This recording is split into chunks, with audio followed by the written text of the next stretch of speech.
Welcome to a special Halloween version of quality content, which is there simply because I have too much scenes in my brain thanks to Halloween marathon I'm having. Speaking of this marathon and brains, since newest release Venom partially has some horror elements, I decided to see it in theater as a part of the marathon.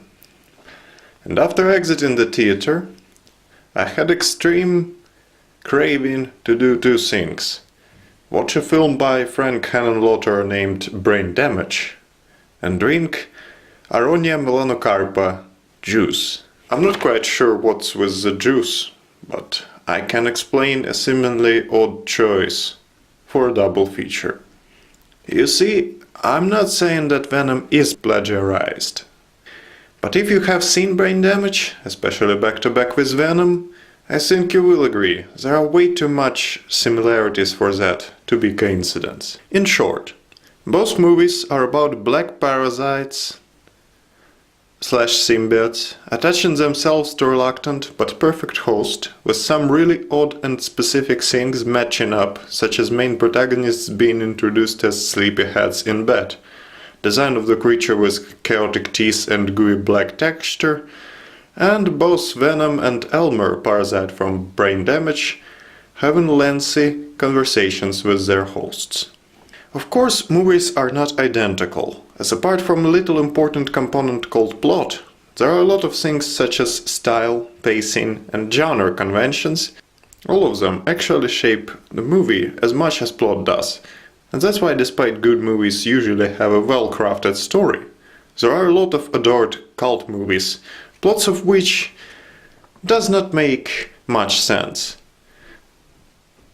at least, and are idiosyncratic messes at most. And you see, there is a market for idiosyncratic mess, and as an omnivorous film fan, I'm a part of the demographic that thoroughly enjoys such movies, especially since they much more likely candidates to include new original ideas than critically acclaimed mainstream movies. That said, Venom is not particularly original. It does a fairly good job at adapting a lot of key parts and very specific details from original comics, and by original comics I don't mean Spider-Man ones, but rather standalone Venom series and plots. And yet, apart from said parts, there are also pieces which look suspiciously like two movies. Aforementioned Brain Damage and Species 2. I can buy the latter as a coincidence, but not Brain Damage. I think it is not a case of plagiarism, though, as plagiarism does not work like that. What I'd rather call such cases is very strongly inspired, which happens from time to time and has 50-50 chances of being considered plagiarism, usually depending on whether the movie did good and whether it was intended to hit it big.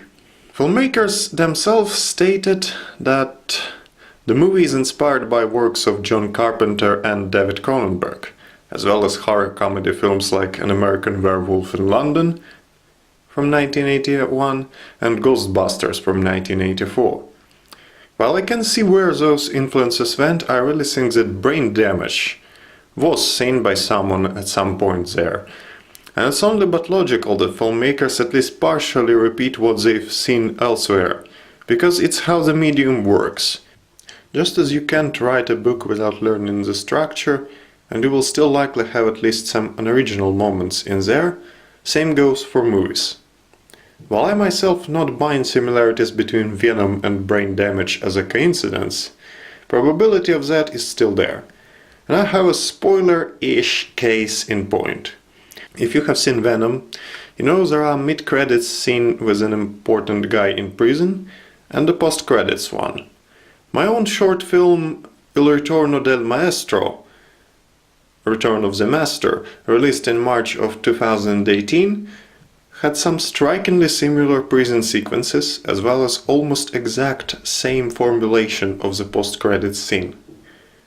I honestly don't know what to make of it, as I seriously doubt anyone on the crew of Venom could have seen my short film, and if someone was inspired by it, I'd rather be happy than sad about it.